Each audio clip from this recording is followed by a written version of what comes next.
Hello everyone, सबैजनालाई स्वागत छ मेरो नयाँ भिडियोमा। अनि मेरो चाहिँ एकदमै धेरै पिम्पल आइसकेको छ अनुहारमा। अनि के गर्न त मेरो पिम्पल देखाउने बाहेक केही पनि काम छैन अहिले चाहिँ। अनि बिहान खानासाना बनायौँ, ओरिम काम सम सकेको थिएँ। अनि धेरै पछि भिडियो बनाइरहेको थिएँ। अनि मेरो चाहिँ एकदमै धेरै क्लिपहरू छन् भिडियोको, तर म चाहिँ पोस्ट ढिलो गर्छु। उहाँको चाहिँ सिम्पल मेकअप लुक भएको थियो। अनि उहाँको चाहिँ बर्थडे भएर अनि कहिलेकाहीँ चाहिँ आफ्नो लागि पनि आफ्नो अनुहार पनि त केयर गर्नु पर्यो नि भनेर टक्क क्लिन्जिङ गरेर फेसप्याक लाएर भात खान बसेको थिएँ म चाहिँ।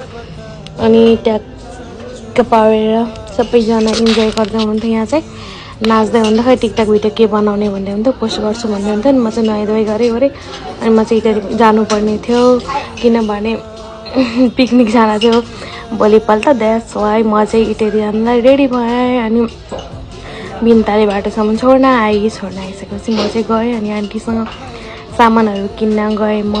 अनि सामानहरू किनिसकेपछि हामी चाहिँ फर्किसकेपछि आन्टीको घरतिर फर्क्यौँ। अनि फर्केपछि यो चाहिँ भाटभटिनी हो होइन। अनि हेर्नु भाटभटिनीको पानी कति मजाले यस्तो गइरहेको थियो। अनि अफर थियो भाटभटिनीमा चाहिँ एकदमै धेरै अफर थियो, हजुरहरू पनि जानु होला अफरको लागि चाहिँ।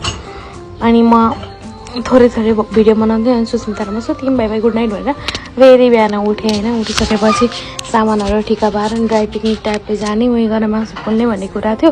अनि फेरि लास्ट टाइममा के भयो भने सबै कुरा त्यहीँनिर पकाउनु पऱ्यो र सबै कुरा पकायौँ। अनि एउटा मासु मात्र पोल्न बाँकी राख्यौँ होइन। अनि म चाहिँ अलरेडी भिडियोमा बोलि नै सकेको थिएँ। फेरि त्यही पनि मलाई चाहिँ भोइस ओभरै गर्न मन लाग्छ। अनि पापड र ब्राउन हो त्यो चाहिँ भनेर देखाइरहेको थिएँ मैले।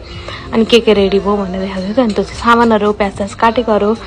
अनि यस्तो सोचे जस्तो केही हुँदैन रहेछ क्या होइन। अनि मेरो भिडियो अरू पनि हेर्दै जानु होला किनभने यो आज पार्ट 1 हो, पार्ट 2 पार्ट 3 पार्ट 2 गर्दै आउँछु होइन।